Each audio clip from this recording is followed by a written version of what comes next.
Hello and welcome back to Let's Play Tyranny with me, Bring It On. So before we decide on our next course of action, I do want to take care of one thing real fast. Because Sierra now has an artifact equipped, and I'd like to have that upgraded to masterwork before we do anything else. Especially since it'll be in our party for a little while.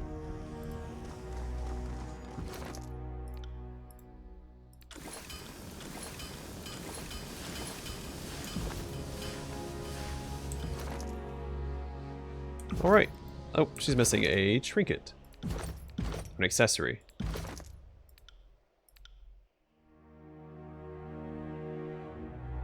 See, what would be best for her? Probably this, right? For the +2 resolve.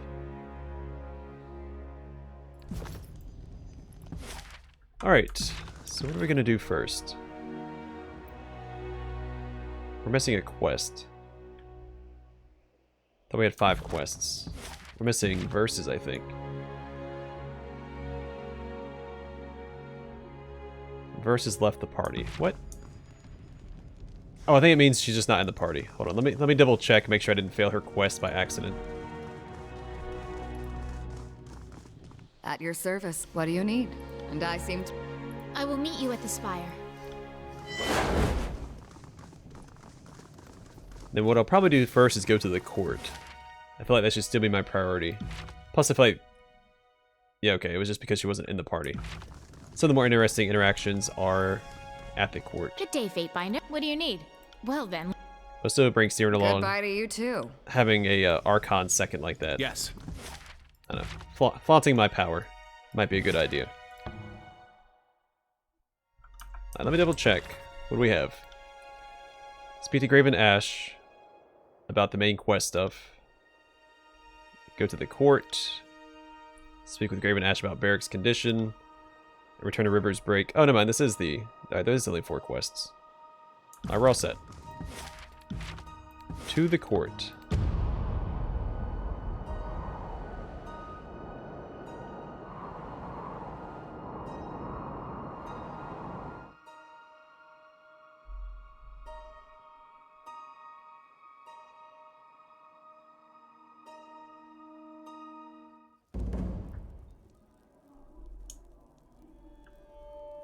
Uh-oh. I don't like the looks of this.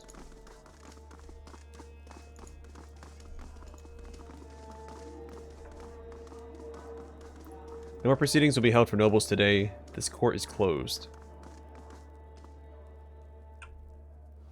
This is an outrage. We demand to be heard. This decree is not subject to deliberation. The officers will escort you all out.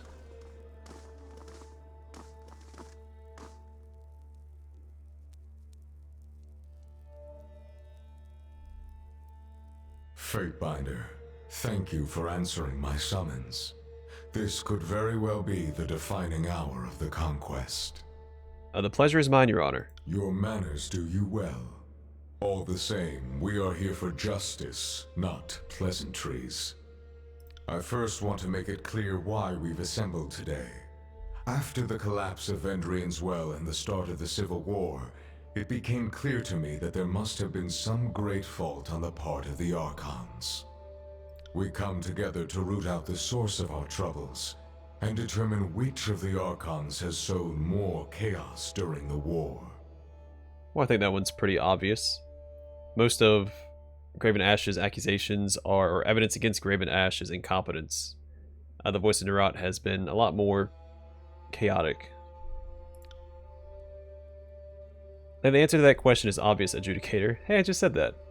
Giving voice to it here is but a formality to confirm what we already know. Do not turn to aim what you can only assume is a stern look. He refocuses back onto you with cool stoicism. Much has happened since I dispatched you on that mission. With Kyros' mandate that only one Archon may rule the tiers, the verdict is now more important than ever. We cannot allow this conquest to descend into total anarchy. You backed Graven Ash and his disfavored army at the start of the Civil War. I know that you must have been torn in your decision, but I assure you that your loyalty to the Archon isn't in question here. Only your findings will be weighed with their due importance. And what would you know of me, Your Honor? In your professional and objective opinion, which of the two Archons is guilty of sowing the most chaos in the tiers? Man, I technically could say 3, but that's not what he's asking for. He's asking which one is the more guilty.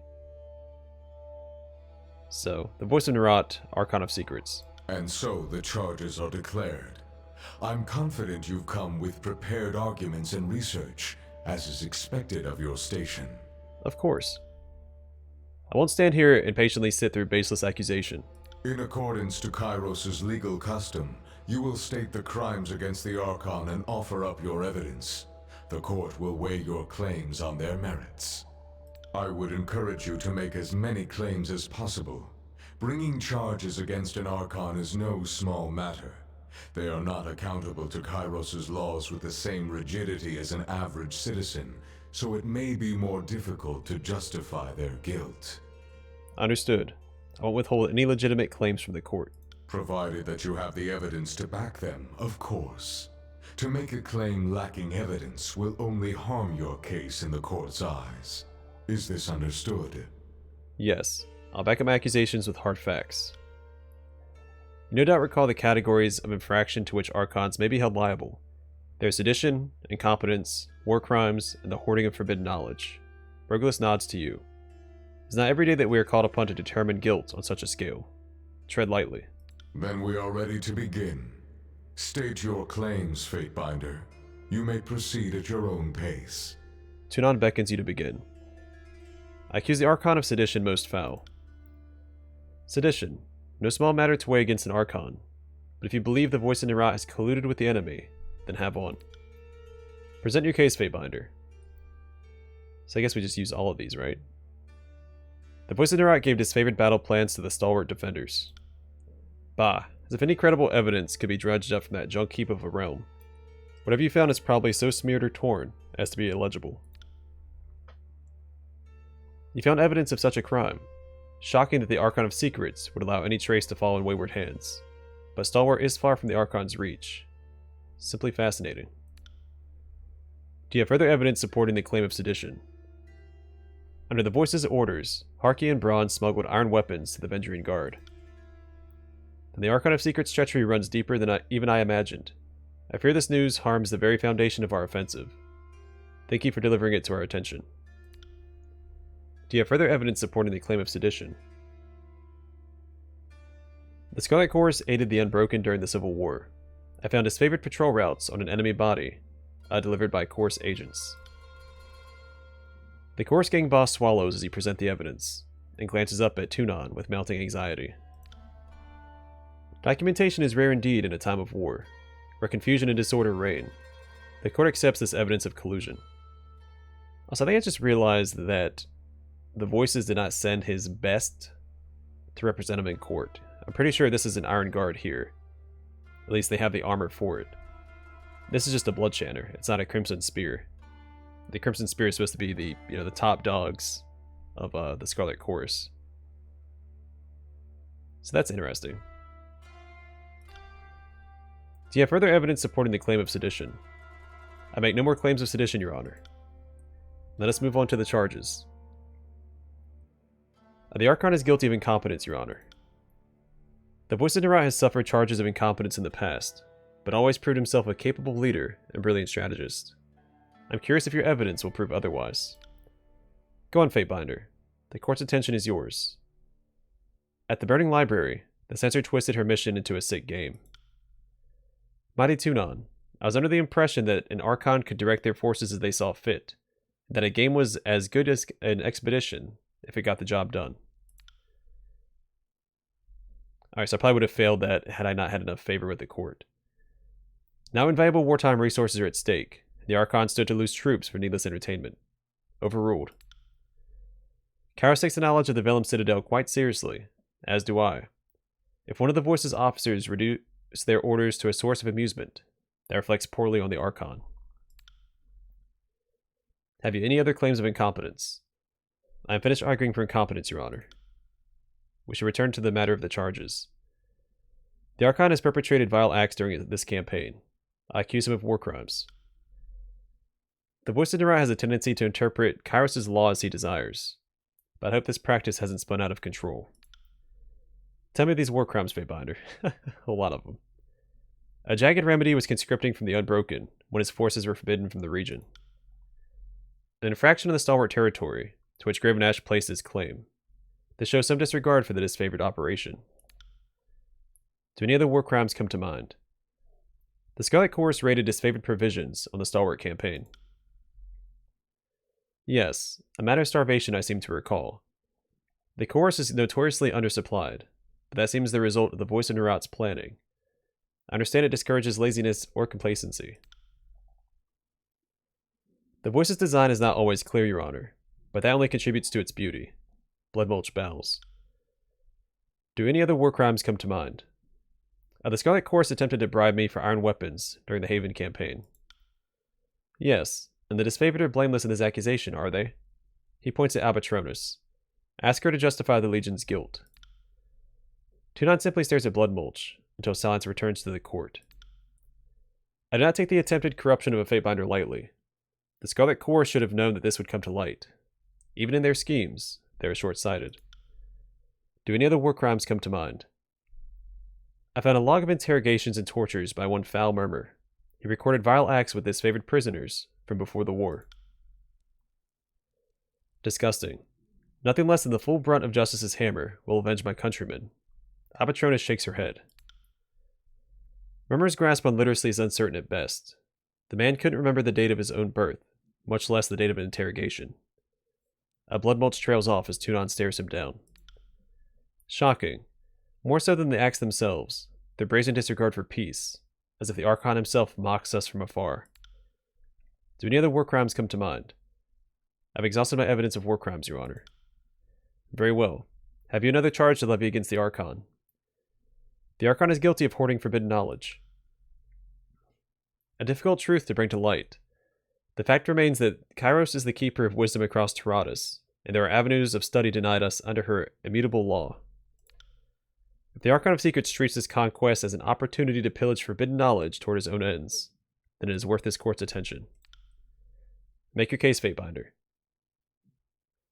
The censors sought to claim the silent archive for the voices of Nerat. Kyros proclaimed the Edict of Fire for a good reason. The sages would not relinquish their dangerous knowledge. Claiming the silent archive is an obvious transgression of the Overlord's authority. There is no telling how many recruits were exposed to dangerous lore and will require immediate execution. I wouldn't worry over much, Great Adjudicator. I'm sure the censor picked only the most dim and illiterate swine for the task. Not what you'd call bookish types. And here comes the favor coming in handy once more. Unless you can personally vouch for every single recruit who entered the library, it'll be up to the court's discretion to decide the magnitude of guilt. Callio nods up to Tunon. Can you voice further evidence that the Archon hoarded forbidden knowledge? I have submitted enough evidence for this charge, Your Honor.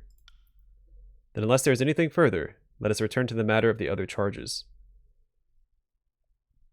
I've made my case to the best of my abilities, Your Honor. Very well. I have weighed your evidence against the charges. The Court of Tunon the Adjudicator, Archon of Justice, and Counsel to Kyros the Overlord finds the voices of Nerat guilty of sowing chaos, flaunting his authority, and using a time of war to advance his own twisted ambition. The sentence is death. Now, what mockery of a process is this? The charge is all fabrications against my master, and I won't hear of it. The Court of Tunon has ruled. You overwrite Pustule. I suggest you hold your tongue. In accordance with Kyros' laws, the court headsman will deliver the verdict and its consequences to our former colleague. I summon Blood and Mark to appear. Tunon bangs his gavel to the floor.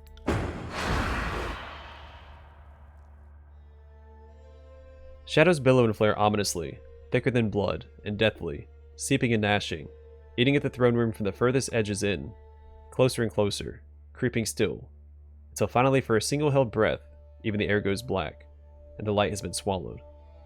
Then there is light again, and Blood and Mark, the Archon assassin, standing before you, shrouded in shades and daggers, and death, with white teeth flashing in his mouth as he laughs. Kid, Adjudicator. He regards you each, eyes two coals that burn as he speaks. And who will this blade be cutting today? The usual, or someone new? Oh, actually, yeah, I'd like to do it myself. Actually, I'd like to carry out the execution myself. Now, see, that's what I like about you, kid. You're so malleable. He tips his head to you in farewell and amusement, flourishing a shadowy dagger between his fingers. Don't get yourself killed, or I'll have to clean up after you. The court has greater need of legal minds than it does of headsmen, but I will allow this predisposition of yours as long as it doesn't conflict with your duties.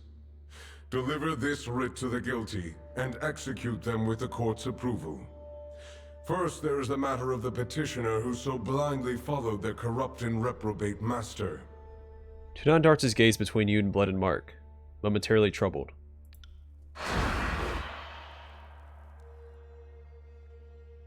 The adjudicator turns to attention to the disfavored and Scarlet Chorus petitioners. Thought he's missing a word there. Even through his stoic mask, the intensity of his gaze is evident. What can I do for you, mighty Tunan? Bloodmulch winces and takes a cautious step back. Given the court's findings, I judge you guilty by association with the voices of Nerat. As he perpetrated his crimes, you had the audacity to represent the Scarlet Chorus in this hall of law.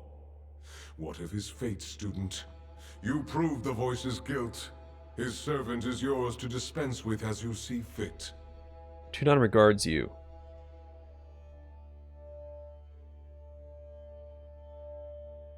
May, I guess we could make him serve the court.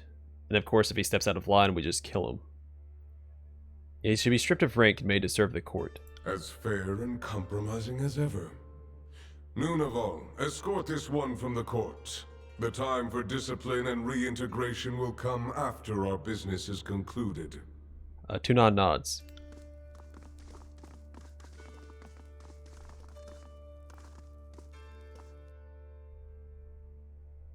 Return once your duties are completed, and the Archon is dead. There's more still to resolve before this conflict reaches a satisfactory end. Tunan regards you with an intense, emotionless stare. Do not dally.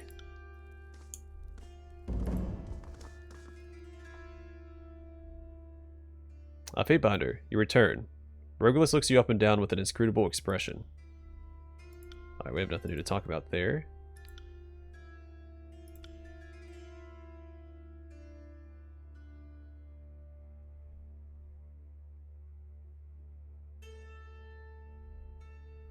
Huh. She glances at your cotter. Alright, never mind. Alright, never mind. Yes. We've already had that conversation. Alright, let's go take care of some side quests. We'll grab Verse and go do her stuff next. And then we'll deal with...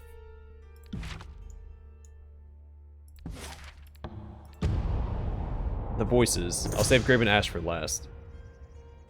Your journey is interrupted by a messenger from the mountain spire.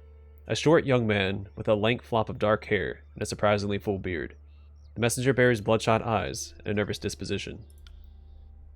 Ever since your issuance of the edict against your foes at Vendrian's Well, the courier tells you the Valley of Apex has been beset by an ever-increasing number of Bane. The creatures seem inimical to all life, and their predations have the people of Apex hiding in terror rather than tending the fields. If this keeps up, the lands you've claimed will not be able to support your spire, regardless of how rapacious your tax collectors become. The messenger asks what orders you wish returned to the spire. Inquire further. You press the messenger for more details.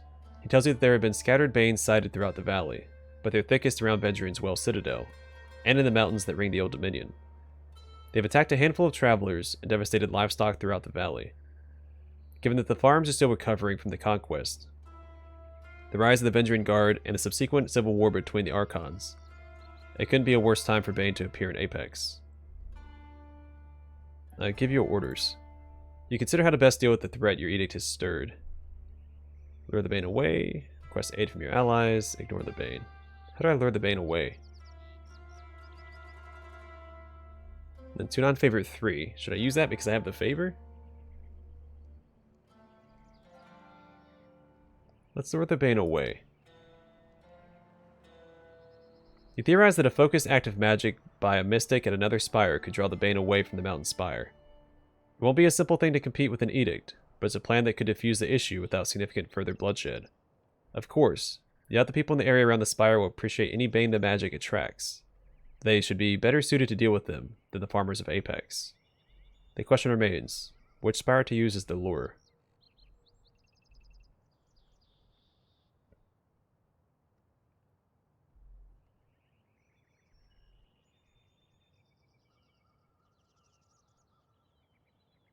Well, so the Stone Sea is currently afflicted by that blight anyway.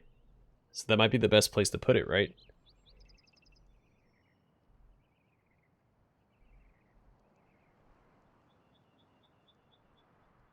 And really, no one should be at these old walls anyway. I mean, the Bane are supposed to be in the old walls, so if I lure them to the old walls at Gulf Glow, I mean, I think that makes sense. So yeah, the Aurora Spire at Gulf Glow old walls. Wrath of the Stone Sea. Wrath of the Stone Stalker Tribe. Well, they already hated me a whole lot anyway, so I don't care. You send your envoy to the spire with the orders. Every able-bodied magician available should come together at the spire's top and perform a group ritual. The working must last at least a night and a day, the missive states, and longer if possible. The spire will magnify the magic, of course. Hopefully that will call the Bane from the Valley farmlands. The messenger thanks you for your time, and leaves you to fulfill your command. Yeah, I mean, it's the old walls. No one's supposed to be there anyway. So, easy peasy.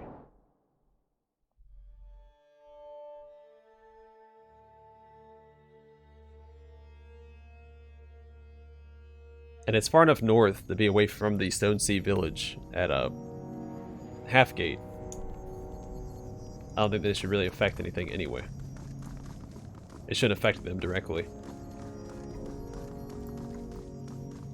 At your service. What do you need? Point me in the right... I will meet you at the spire.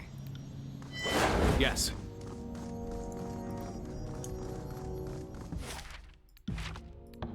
Hi, River's Break. We've already read this description, so here we go. Take care of Versus side quest, and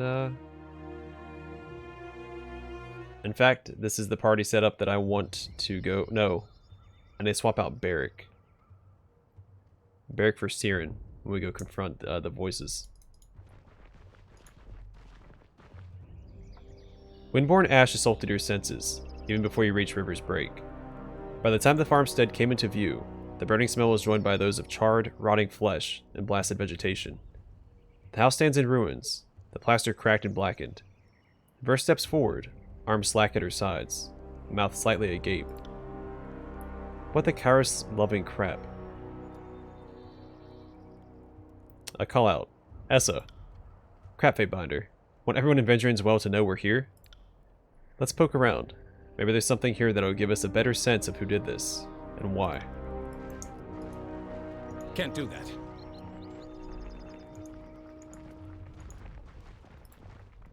The charred and smoldering corpse of an older woman. No, I didn't get to read it. Essa. Crap. First sinks to her knees in the ashes, touches a charred and peeling face. After a moment of silence, she looks up to you, then shakes her head. I could have given her a clean death, and instead she ends up here, burned alive. That's mercy for you. She glances down at her blackened palms. This isn't your fault. No crap, this isn't my fault. When we find the jerks who did this, or whose fault it is, I'm gonna make darn sure they understand the pain of being roasted like a pig on a spit. Let's figure out what happened here, Fatebinder. Then we'll go mete out some justice. So what did it say? Yeah, the charred and smoldering corpse of an older woman has been dumped unceremoniously on the ground. Alright, we're starting over here. Faint tracks disturb the soil. Nice find, Binder. First sinks to one knee. These tracks are faint, even with the earth as dry as it is. Whoever left them was traveling light. They couldn't have carried much gear. Her attention turns to the eastern horizon. Nice rocks you found there, Fatebinder. Maybe we should keep searching. Unless you think they started the fire. A small bed of rocks juts from the rough dirt. You have to be a jerk about it. Look at this fate binder. Voice points to the blasted remnants of the wall. I've set a lot of fires in my time, and this is that very special pattern of burning that only happens with magic. She kneels, fingers running over the ashes. See these marks? Sigil work. And too clean for bloodchanners. Probably a sage, were I to guess. Yeah, I figured that one guy was going to come back in her side quest. The cannibal sage. Sages did this? If you know of another organized society of magic users who like to control information, I'll happily look their way. A good eye indeed. I believe this was done with the sigil of fire by way of the Sun Queen, as opposed to that of Thousand Suns' erratic brand of fire. What did I say? Thousand Embers erratic brand of fire. You can tell by the tined pattern at the burn edges. The overall blast pattern suggests a thorough understanding of modern expressive techniques, while he blinks, dropping into silence. And now I'm boring us all. Apologies. The corner of the ruined home seems particularly charred. The scorch marks usually focused and intense. Unusually focused and intense. Is there anything better than the old, familiar scent of a burned-out farmhouse? What? The overhang behind the tree seems to have collapsed from the fire. The stench of charred wood haunts the air.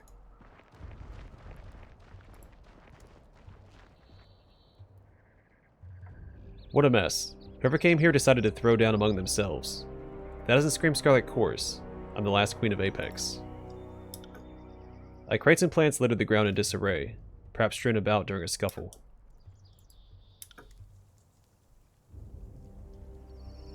Can't do that. I've already read that. Shattered crates lie scattered and burned across the ground. These were here before, weren't they? Can't say they seem very useful now. Deep gouges mar this door frame. A few slivers of blackened iron hide embedded among the splinters. Somebody pried this door open. Someone with iron. She runs a finger along the door frame. This favored may have the collective brain capacity of a crate filled with stone. They treat their weapons like each one is the daughter of Kyros. Disgraceful. The Overlord and the Great General gifted us iron that we might spill the blood of our enemies, not to lever open a stubborn door. Barrett glares at the door, his head bowed. We've got a burned farmstead and multiple fire wards set around it. That reeks of our missing fire mage Catorius. There's chorus and disfavored shit all over the place. Given how shoddily maintained the iron is, I'm guessing it's all chorus shit. Could Catorius have been conscripted? We can always ask him when we find him, assuming I let him live long enough to form an answer. The nearest stronghold is a sad little pile of palisades on the edge of the contested lands called Fort Squander.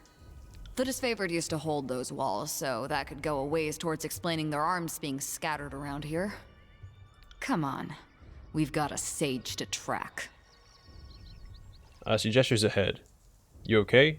You seem a little intense. Yeah, I'm... The fire. It reminds me of Red Geyser. She bites her lower lip.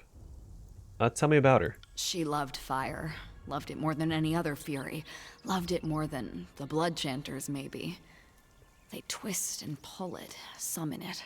She made a partner of it. Let it lead her dance. Once she lured these Azure scouts into a clearing. They're tracking this lone woman, then all around them torches blaze. Geyser sets these pitch-headed arrows to the flames before putting them into one of the scouts' eyes. An arrow per eye, hissing and popping. Then she charges into the scouts with this burning crescent, this axe, the head as long as your arm and pitched. They swing at her, but it's all fire and blood to her. She shoulders them aside and we take them apart. That's where she got her name. The spray from an opened neck. Yeah, I wish I'd seen it. To look at her back, at her chest. No one would fault you for mistaking her for a man of labor. 8 more than the rest of us combined. All she took to with everything in her. She was obsessed with proving herself to the voices. He'd given her this second life in the Howling Choir, and she was gonna make good and fucking sure that she earned it every day. She was one of the good ones, Binder. As good as anyone on this filthy peninsula. I'm glad I got to tell you about her. She lives on a bit in that. Now, let's be off. First cracks her knuckles and nods. Alright, well, let's go to Fort Squander.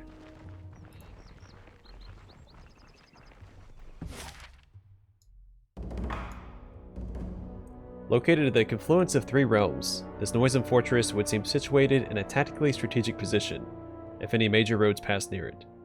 After the first fall of Vendrian's woe, this favor left only a token garrison, who were slaughtered by the Crimson Horde when hostilities engulfed the two armies. Aside the road ahead, you espy a cart. It's quite the sentence. Aside the road ahead, you espy a cart. The vehicle is abandoned, with one wheel broken free of its axle. Several crates and sacks remain piled on the small wagon, while a pair of boxes rest on the grass beside it. Approach the cart. As you approach, you see that the cart boasts 4 wheels, or did before the loss of the back left one, and a long leather tack and harness for a beastman hauler. One of the crates that fell to the ground broken open along its edge, and fruits are spilled out onto the ground. Examine the cart. You immediately notice that the sundered hauler harness, likely the result of a bladed weapon. The broken wheel, too, appears less the consequence of accident than human endeavor. The spattering of dark, dried blood across the board cinches your suspicions that this cart came under attack. Yet the goods remain. You prepare for attack. You draw your weapon and enter a defensive crouch, peering towards the tree line in expectation of an ambush. Surely enough, you make out flickers of movement through the brush. The initiative is yours, however. Attempt athletics. Ambush the ambushers. Leaving the cart behind, you crash into the underbrush, driving your assault to the tiersmen in battered leathers and mismatched bronze, who mistakenly believed that they could get the drop on you. Well, that'll show them. You don't mess with the law.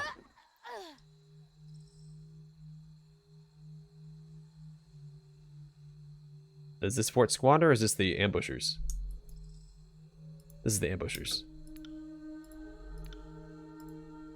I mean, I probably don't need all of this, but screw it. We'll do this real fast.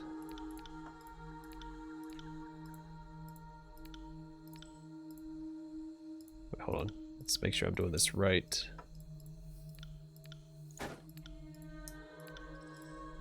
Like so. Barrick, then you need to do this. Then Lantry, you do this, and we should be all set. Not happening.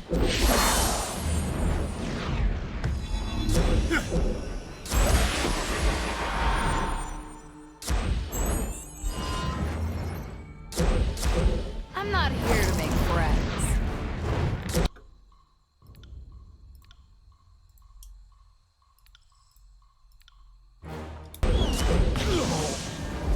Alright, Verse, get in here and cut this guy down. Gravedigger, followed by Skewer and Fury's Embrace.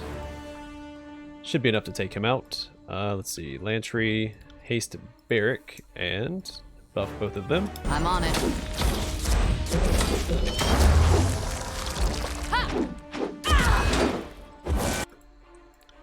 Barrick can throw out this taunt. This should hit both of these guys, I think.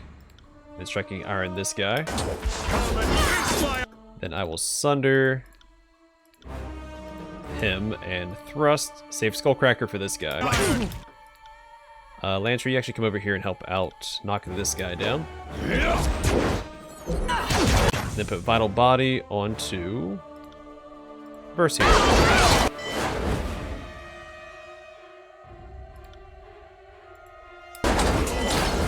Why don't you do that?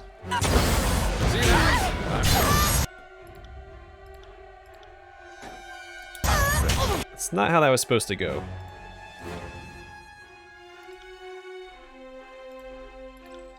Alright, Skullcracker this guy should be enough to just outright kill him, I think.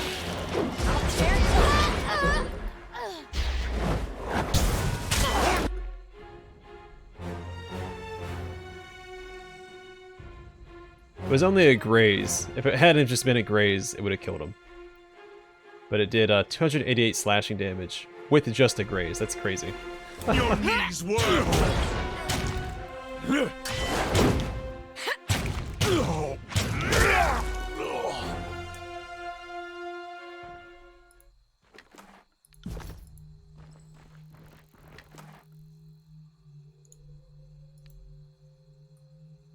Nightfall Cask. So Night Hunter, all damage increased by plus 20% at night. Shadow Void, 2 armor penetrated by attacks. The black enamel that coats his helm has chipped away in numerous spots, exposing the iron beneath. The resulting patterns bear a passing resemblance to constellations set against the darkness of the night sky. Well, that sounds really cool. The bonus damage at night sounds really cool. It doesn't match, though. What a shame.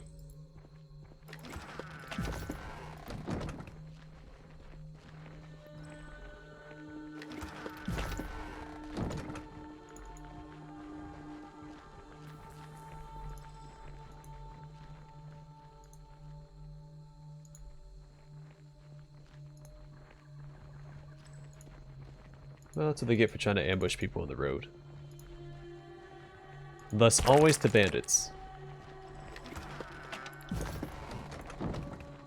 I'm gonna say that we're good here. I mean, even if there is more loot hidden, we really don't need more loot. I think we're all set.